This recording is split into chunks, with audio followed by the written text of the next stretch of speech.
Hiya. He has 10 newspapers where these Jews are pushing this 6 million figure between the years of 1915 and 1938. The first newspaper is The Sun of New York. New York, June the 6th, 1915. That is The Sun. It's the first page of the 5th section that I want. And there we go. The Sun. It's a bit ripped along there, it's all come off a bit. The 5th section. This is the front page. And the article is called Horrors Worse than Kishinev, Charged Against Russia Today. And there's the big article. Takes up most of the page.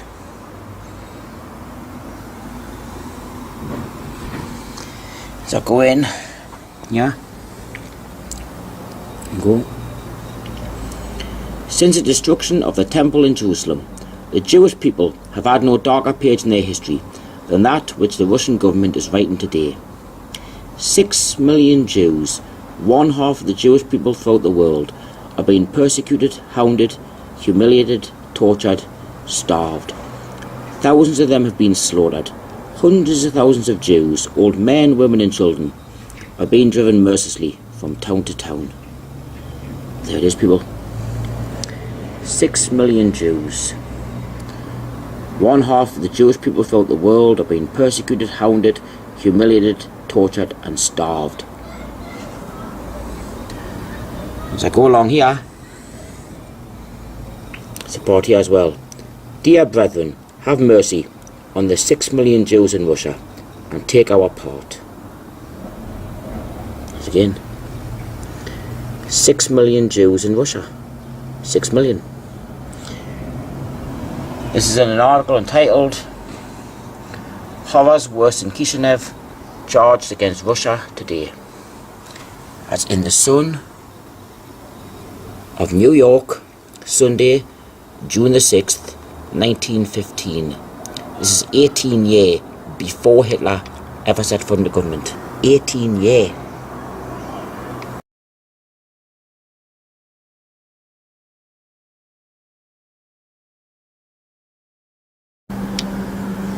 This is the next newspaper. This is the New York Times again. It's from 1918. There it is. The New York Times. October the 18th, 1918.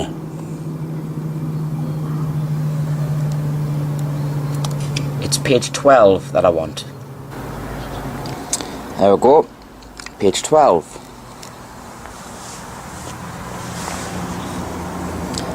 Page 12. The New York Times. October the 18th, 1918. And the article is called $1 billion fund to rebuild Jewry. There it is. 6 million souls will need help to resume normal life when war is ended. 6 million souls. As I go down the article here,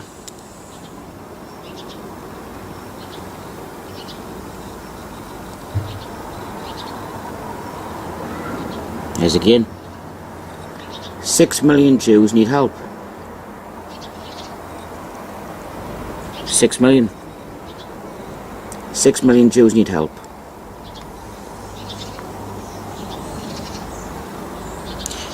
That's in an article called $1 billion fund to rebuild Jewry. That is in the New York Times, October the 18th, 1918.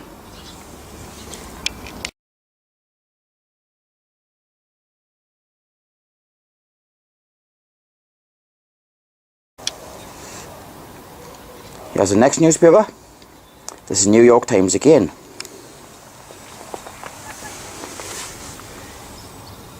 The New York Times, September the 8th, 1919.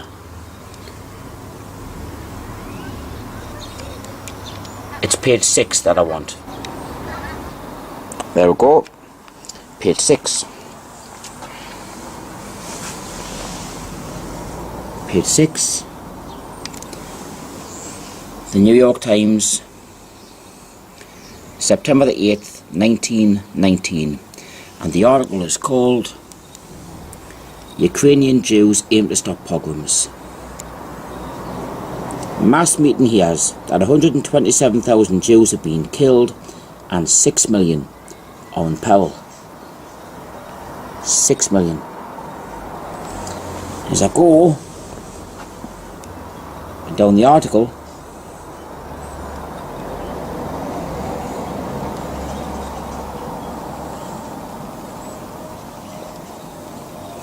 there it is. We come out now before the world with a determined slogan, "Those pogroms must stop," said the President in his annual message.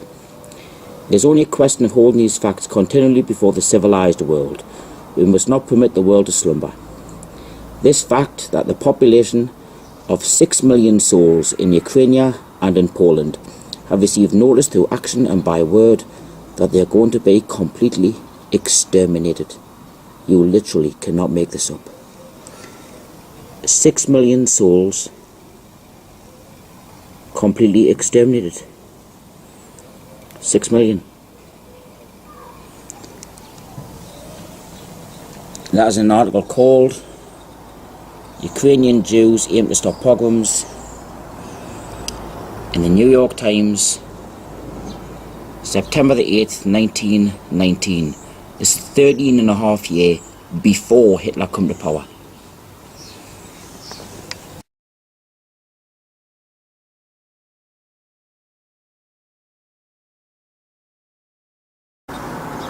This is the next newspaper.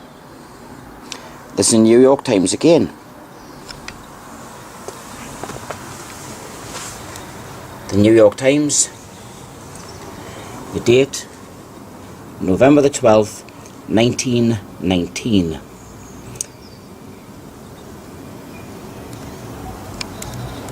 It's page 7 that I want on here.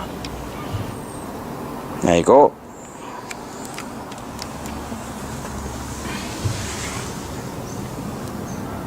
Page 7 in the New York Times, November the 12th, 1919. The article is called Tells Sad Plight of Jews. Felix M. Warburg says they were the worst sufferers in the war. There it is here.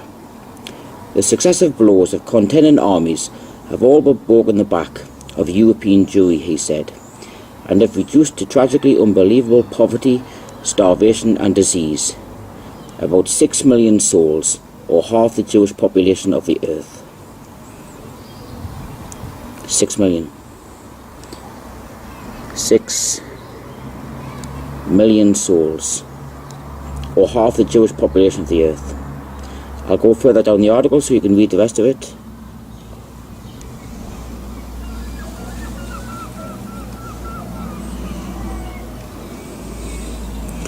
There is again, people, unbelievable poverty, starvation and disease, about 6 million souls, or half the Jewish population of the earth. An article entitled Tell Sad Plight of Jews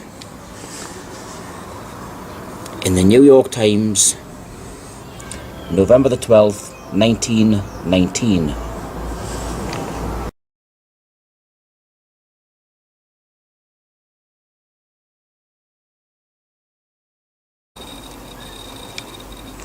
This is the next newspaper. It's the Atlanta Constitution from 1920. February 23rd, 1920. The article's on the front page here. It's called $50,000 raised in city to save suffering Jews. And it goes along the bottom.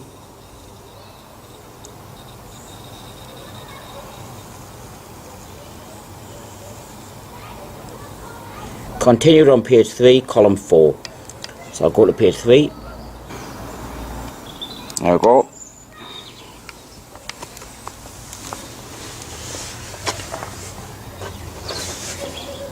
Constitution of Atlanta, February 23rd, 1920. There it is. $50,000 raised to save suffering Jews. Continued from first page. I'll go down.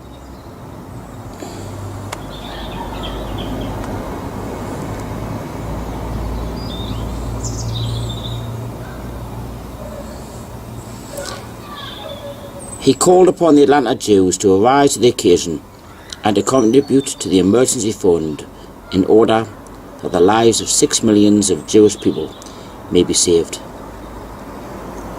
6 million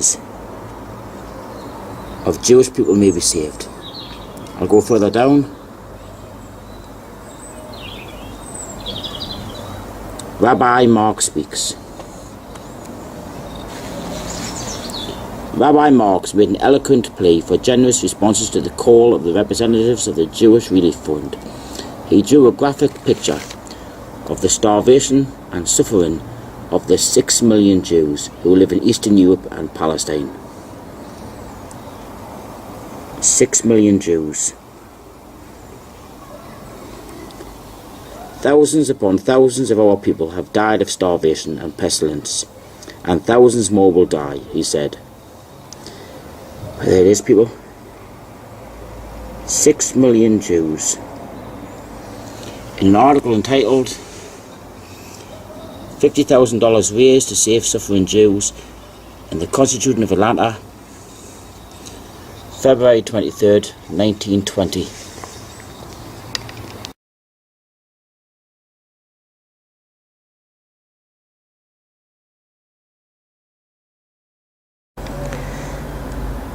This is the next newspaper. This is the New York Times. This is from 1920. There we go. The New York Times. The date, Friday, May the 7th, 1920. It's page 11 that I want. There we go. Page 11.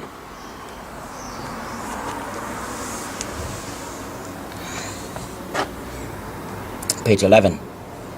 And the article is called "The Jewish War Aid Gets $100,000 Gift." There it is. The Fund for Jewish War Sufferers in Central and Eastern Europe, where 6 million face horrifying conditions of famine, disease and death, was enriched yesterday by a contribution of $100,000 from Nathan Strauss. Where 6 million face horrifying conditions of famine, disease and death. 6 million face horrifying conditions of famine, disease and death. I'll just go down the rest of the article if anybody wants to read it.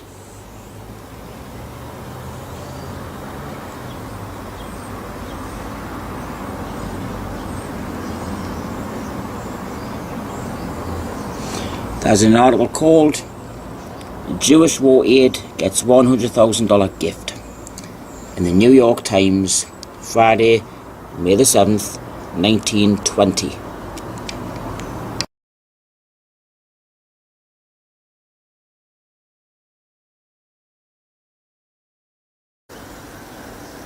Here's the New York Times again.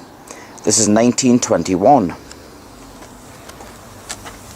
There you go. New York Times, Wednesday, July the 20th, 1921.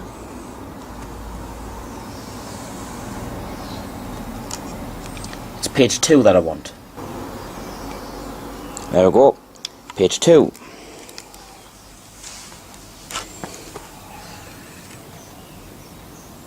Page 2.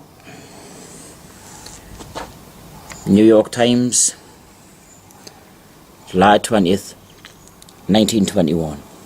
And the article is called "Begs America, Save 6 Million in Russia. Massacre Threatens All Jews as Soviet Power Wanes, Declares Kreinin, Coming Here for Aid." Look at that.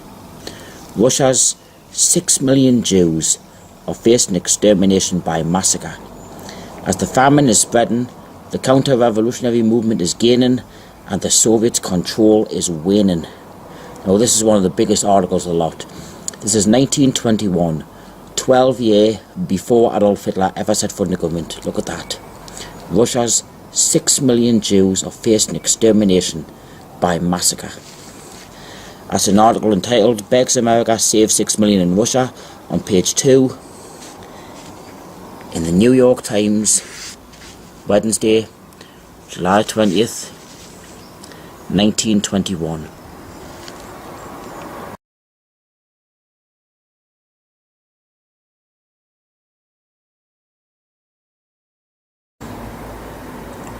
This is the Gazette of Montreal.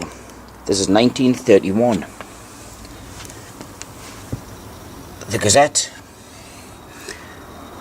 Montreal, Tuesday, December the 29th, 1931. This is over a year before Hitler come to power. The Gazette, it's page 6 that I want. There we go. Page 6. Page 6. The Gazette, Montreal, December the 29th, 1931. And the article pretty much speaks up for itself. 6 million Jews face starvation. 6 million. Bad conditions in southeastern Europe reported by Rabbi Wise.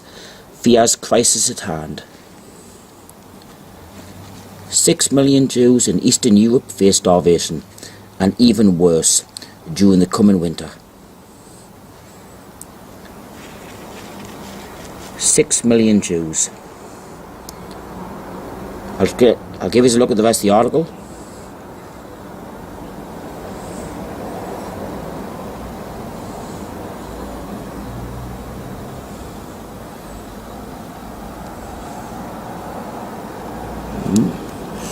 The article is called 6 million Jews face starvation.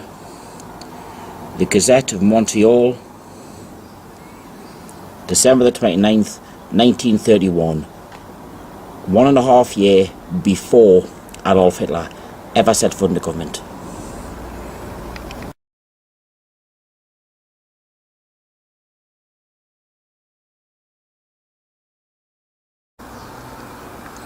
This is the next newspaper. This is the New York Times again. There we go. New York Times. But this is dated 1936. Sunday, May the 31st, 1936. This does not say the 6 million Jews, but it does say Holocaust. New York Times. It's page 14 that I want. There we go.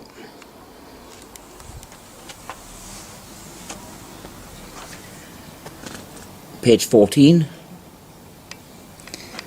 the New York Times, May the 31st, 1936. And the article is called Americans Appeal for Jewish Refuge. It's quite a big article.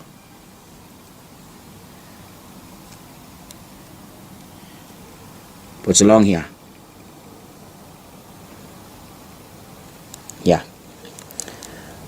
The petition, in expressing the opinion of enlightened Christian leadership in the United States favouring a larger Jewish immigration into Palestine, stressed the intolerable sufferings of the millions of Jews in the European Holocaust. The European Holocaust in 1936, before the Second World War even started. You go up here. There it is again. Great Britain has it within her power to throw open the gates of Palestine and let in the victimised and persecuted Jews escaping from the European Holocaust. The European Holocaust in 1936, 3.5 years before the Second World War ever even started. That's in an article entitled Americans Appeal for Jewish Refuge, the New York Times, May the 31st, 1936.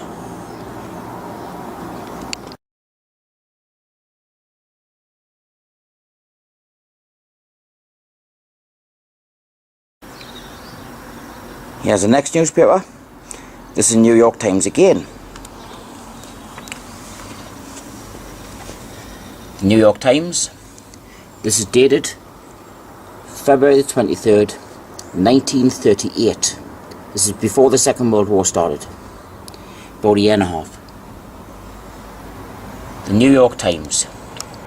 It's page 23 that I want. There you go.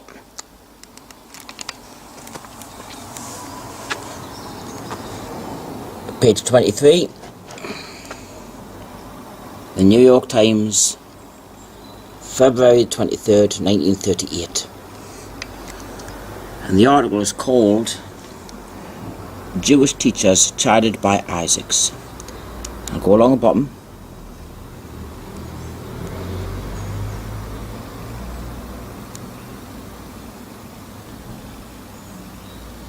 It is a Jewish tragedy pictured. A depressing picture of 6 million Jews in Central Europe deprived of protection or economical opportunities, slowly dying of starvation, all hope gone, was presented to the teachers by Jacob Tarshish. The Jewish tragedy started when Hitler came into power in 1933. There it is again, people. 6 million Jews in Central Europe, slowly dying of starvation. 6 million. This is in 1938. Jewish teachers chided by Isaacs.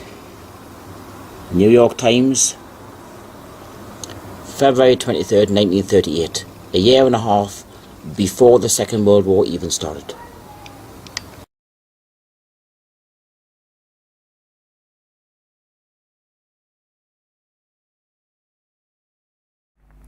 Welcome to Jewish Wisdom on JTV, the global Jewish channel.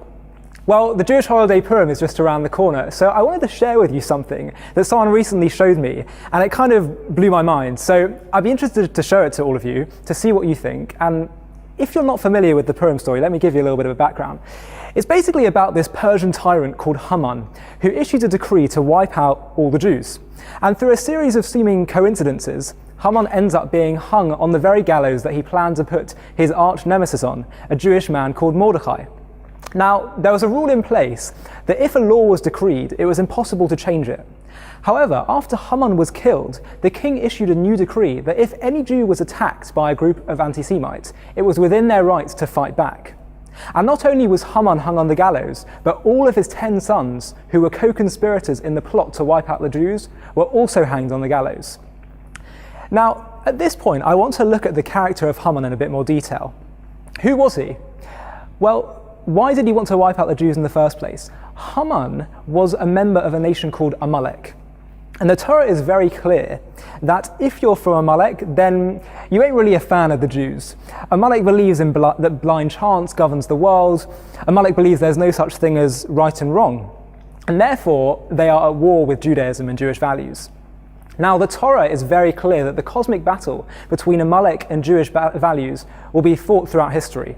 And there have been some who have looked at another, more recent anti-Semitic tyrant and considered whether he too showed signs of adhering to the Amalek principles.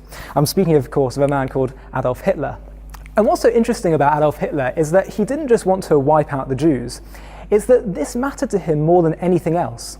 He was even prepared to put the war effort at risk by diverting trains delivering troops to the Eastern Front and instead taking them to pick up more Jews in Hungary and send them to their deaths. In fact, in his very last radio address, he stated clearly, quote, "Our battle is between the Jews and the Jews alone." The Nazi ideology was rooted in a godless vision of the world, a vision where might is right, where the strong dominate the weak, where you have survival of the fittest, and the greatest threat to this vision was a vision of morality and conscience, where we should care for the weak and the vulnerable. A vision of ethical monotheism first articulated by the Jews. And this is what Hitler said. He said, "It is true, we are barbarians. It is an honorable title to us. I am freeing humanity from a false vision called conscience and morality. The Jews have inflicted 2 wounds on mankind, circumcision on its body and conscience on its soul. The war for world domination will be fought entirely between us, the Germans and the Jews. All else is facade." So we've got 2 crazy tyrannical leaders in history, Haman and Hitler, both with similar ideologies and with similar aims. Now, here's where it gets interesting. At the end of the Purim story, the book of Esther recalls how the Jews defended themselves against their attackers, and it notes how Haman's 10 sons were all hanged on the gallows. So it says, and the Jews struck at all their enemies with the sword and with slaughter and destruction. They're fighting off these anti-Semites, and did as they pleased to all those who hated them. And in Shushan, the capital, the Jews slew and destroyed 500 men, including, and then it lists the 10 sons of Haman. So now after Haman's 10 sons have all been hanged, the Jewish queen Esther has a conversation with the king Ahasuerus, most likely Xerxes. It says, and I quote, "That same day, the number of those killed in Shushan, the capital, was reported to the king. The king said to the queen Esther, 'In Shushan, the capital, the Jews have slain and destroyed 500 men, including the 10 sons of Haman. What have they done in the rest of the king's providences? What is your request now? It shall be granted to you. What is your petition further? It shall be fulfilled.'" The king is saying to Esther, basically, listen, whatever you want, I'll give it to you. An iPad, a Ferrari, whatever it is, I'll make it happen. And what does Esther say in return? Have a look. It says, Esther replied, "If it pleases the king, allow the Jews of Shushan to do tomorrow as they have done today, and let Haman's 10 sons be hanged on the gallows." Esther's asking the king if Haman's 10 sons can be hanged on the gallows. Right. There's one problem with this, which is that we were just told a second ago that Haman's 10 sons were already hung. Why is Esther asking for this to happen again? What does she mean, allow the Jews to do tomorrow what they have done today? She seems to be asking for a repeat of history to take place. And if you want to get a little bit mystical, in Kabbalistic teachings, it is taught that whenever the book of Esther refers to the king, it is also a reference to God. God is never explicitly referred to in the book of Esther.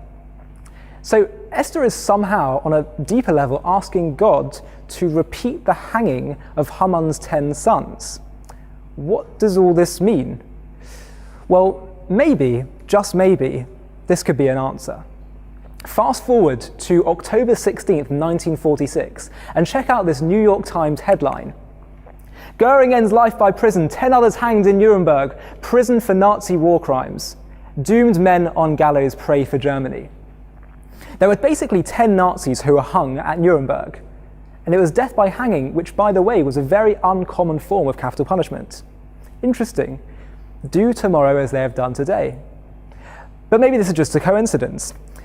Now, it's interesting to note that there were actually 11 Nazis who were meant to be hanged, but one of them actually committed suicide, Hermann Goering, as it notes in the headline. And he committed suicide in his prison cell. And what's interesting is that Haman also had one more child, a daughter. And what happened to her? Well, she actually also committed suicide. Interesting. And by the way, Hermann Goering, the Nazi that committed suicide, was said to have actually worn women's clothing under his Nazi uniform. But maybe it's just a coincidence. But it doesn't stop there. What's interesting about the Nuremberg trials is that they ended in June 1946, but the sentencing were repeatedly postponed due to appeals for amnesty for Nazis. Strange. Now, hold that thought for a second. It's bizarre that you're getting appeals for amnesty for senior-ranking Nazis, but that's what happened. Now let's have a look at the date on which these 10 Nazis were hung. It was on October 16th, 1946, but the Hebrew year was 5707, or in Hebrew, it's Tuf Shin Zion. As you can see over here, this is the Hebrew year, Tuf Shin and Zion, 5707. That was the date in 1946, October. Now, let's take a look at the book of Esther, where it lists the 10 sons of Haman being hanged. Someone with an astute eye will notice something peculiar about the Hebrew wording. There are 3 letters which appear much smaller than all the others. The first is over here, it's a Tuf. The second is a Shin, and the third is a Zion. Tuf, Shin, Zion. 3 letters much smaller than all the others within the 10 sons of Haman, written in the book of Esther. Now, imagine Esther 2,000 years ago. She's dictating her book to the scribes, and she tells them, when they get to the Tuf, make that a little bit smaller. Same with the Shin, same with the Zion. Why? Why did Esther want to do this? And it's remarkable that Tuf Shin Zion is the year that these Nazis were hung at Nuremberg. Do tomorrow as they have done today. But maybe it could just be a coincidence. But what was Esther's reason? Why did she tell the scribes to make those 3 letters smaller. She probably just said, look, don't worry, 2,000 years from now, they'll do a show on JTV and they'll explain it all. That's probably what happened. But isn't that quite remarkable? But guess what? It doesn't stop there. For anyone familiar with the Jewish calendar, and if they understand how it works, they'll know that when we write the year in Hebrew, we don't actually include the millennium. We assume you know what millennium we're in. It would also be too difficult numerically to write which millennium we're in, as it would require so many letters in Hebrew, because the letters correspond to a certain number. And therefore, Tuf Shin Zion, which we said is the year 5707, actually only equals the year 707. Tuf is 400, Shin is 300, and Zion is 7. So while it's quite impressive that the Book of Esther has the year right, it would have been a little bit more impressive if there were a hint to the millennium of the Nuremberg trials. Or maybe there is. If it occurred in the Hebrew year 5707, then that means that it was the 6th millennium.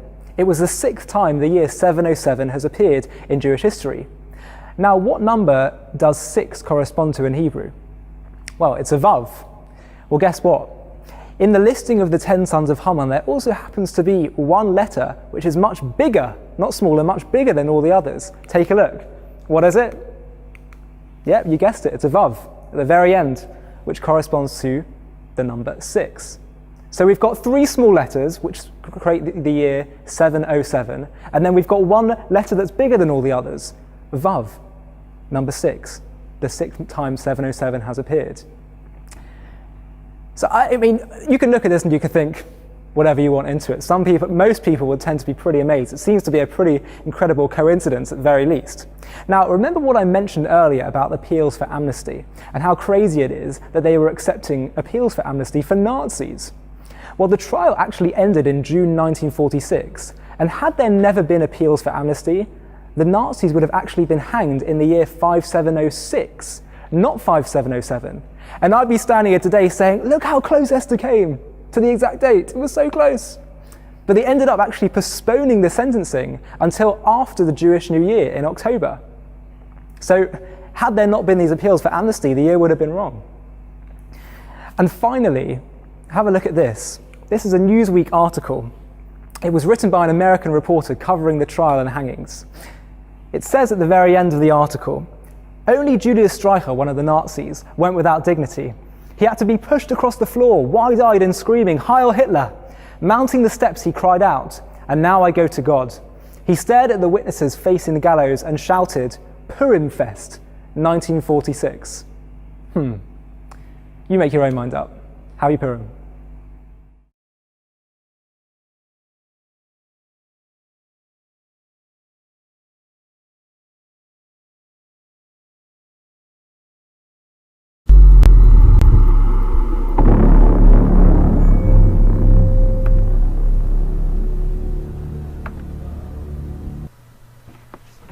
Before showing you very interesting table and very significant based on what Dr. Rothenberg found, Rothenberg whose program we are using, amazing appearances, minimal best meetings of the whole story of Nuremberg trial, the Nazis, the children of Haman, all coming together in this table. But before, very important to know how it is indicated in the Megillah, and this what you are going to see now, really the description in the Megillah, or the hint for this, the indications, and then we'll see the table, as we said, very, very significant one. So let us see now the video, which you can see on YouTube definitely. We took part of it.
What you are going to see now is a table which has a full description of what you saw there. So this is exactly what you are going to see. Very important, very interesting. This is seeing now. Now, what you saw now is somebody also tells the story, but we see now all this coming in very significant way, as it is a minimal of Yud in 10, the sons of Haman, is in minimal, comes in one book, in Genesis, and you have here best meeting of Mitavshin Zayin from the year 5707, which is 1946, Bakever, they were in the grave, amazingly. The 10 children of Haman from the year 1946, Tavshin Zayin, Bakever in the grave, Iplu, they fell to the hell, yeah, they fell after being hung. Amazingly, of Perdil, the word Nitlu, they were hung. Here you can see it from the top, parallel, Nitlu. We know quite well that parallel is very, very significant. Then, what we see here also, very interesting, you see here Gilgul, they are reincarnation, and what they are? Nazi. Ayu, Nazis they were. Amazingly, you come here, you have here the twice a snake, because Amalekite known to be snakes, yeah? And who is their heavenly minister? The Samkel. Amazingly, come here Samkel. You see here, coming in quite small, this is the heavenly minister of Amalek, of these people. So, very, very interesting, very, very significant table, as we said. And let us now do it again clearly.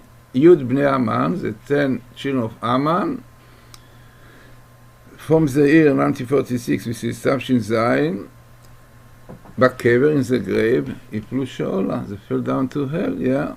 And they were Gilgul, they were reincarnation of Nazi Sasim M, and definitely snakes, as we know quite well, that always the Medrash, the Kabbalah, shows the Amalekite together with snakes. Because snakes represent this evil force who always want to destroy, to do everything, only to damage, to do evil, which is a snake. So, interesting table, significant table, and I think that really is versatile as much as one can do is to advertise it, to show it, to send to people, because very, very significant, very much showing the truth of the Torah, the truth of Kabbalah, and everything.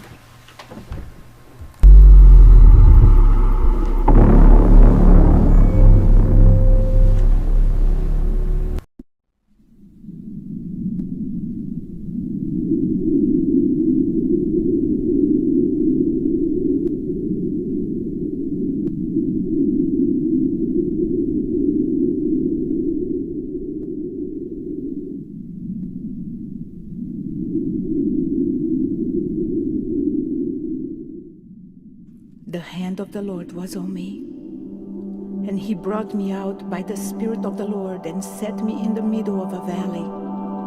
It was full of bones.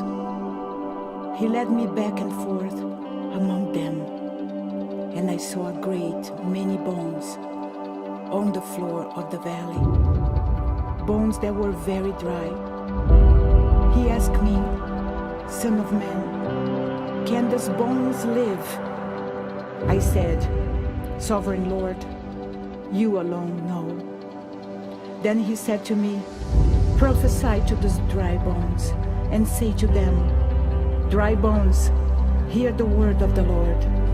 This is what the Sovereign Lord says to these bones. I will make breath enter you, and you will come to life. I will attach tendons to you and make flesh come upon you, and cover you with skin. I will put breath in you, and you will come to life. Then you will know that I am the Lord." So I prophesied as I was commanded. And as I was prophesying, there was a noise, a rattling sound, and the bones came together bone to bone. I looked, and tendons and flesh appeared on them, and skin covered them, but there was no breath in them. Then he said to me, "Prophesy to the breath. Prophesy, Son of Man, and say to it, this is what the Sovereign Lord says. Come, breath, from the four winds, and breathe into this land, that they may live." So I prophesied as he commanded me, and breath entered them. They came to life and stood up on their feet, a vast army. Then he said to me, "Son of man, these bones are the people of Israel. They say, our bones are dried up and our hope is gone. We are cut off.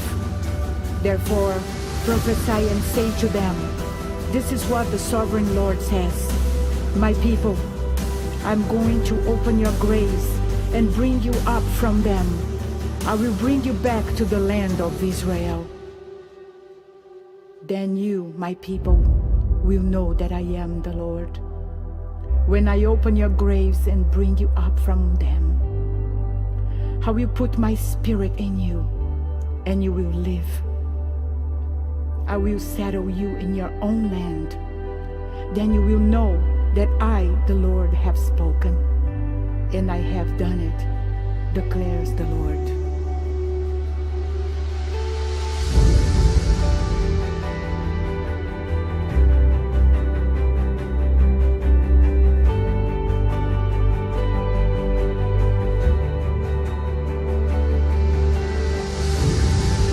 Prophesy to these dry bones, you shall live.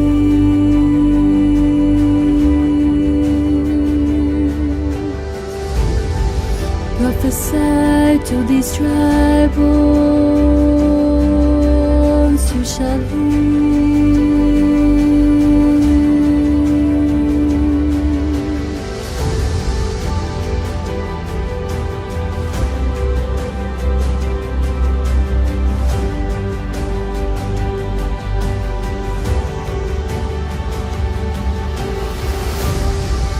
Prophesy to these dry bones,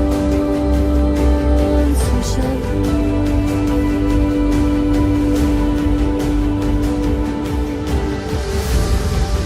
Prophesy to these dry bones, you shall live.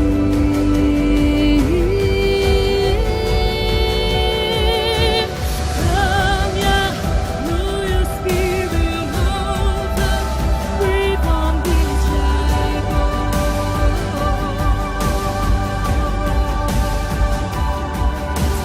Oh, wind, come and blow your spirit over these dry bones.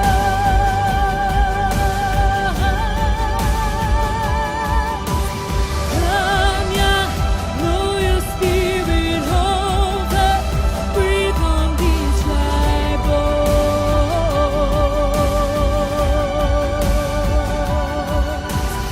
Oh, wind, come and blow your spirit over these dry bones.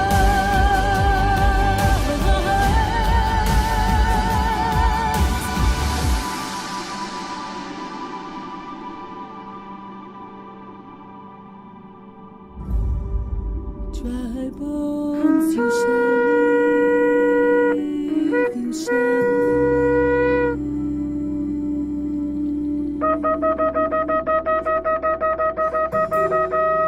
Dry bones, you shall live, you shall live.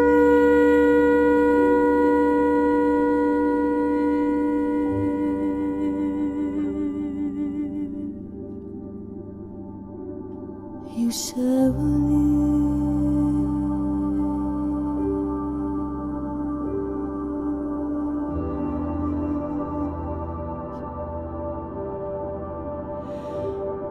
You shall live.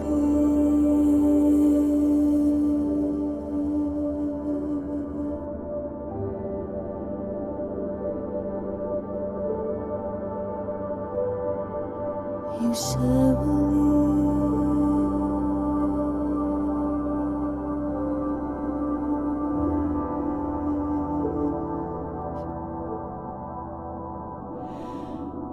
You shall believe.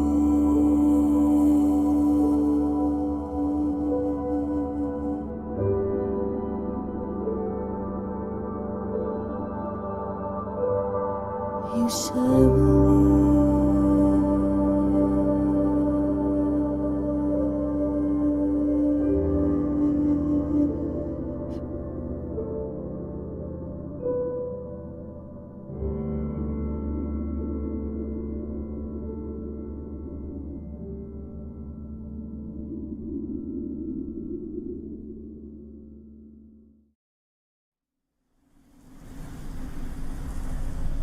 The hand of the Lord was upon me. He brought me out by the Spirit of the Lord and set me in the middle of a valley. It was full of bones. He led me back and forth among them, and I saw a great many bones on the floor of the valley. He asked me, "Son of man, can these bones live?" I said, "O sovereign Lord, you alone know." Then he said to me, "Prophesy to these bones and say to them, dry bones, hear the voice of the Lord. I will make breath into you and you will come to life. Then you will know that I am the Lord." So I prophesied as I was commanded, and as I was prophesying, there was a noise, a rattling sound, and the bones came together, bone to bone. I looked, and tendons and flesh appeared on them, and skin covered them, but there was no breath in them. Then he said to me, "Prophesy to the breath, and say to it, come from the four winds, O breath, and breathe into these slain that they may live." So I prophesied as he commanded me, and breath entered them. They came to life and stood up on their feet, a vast army.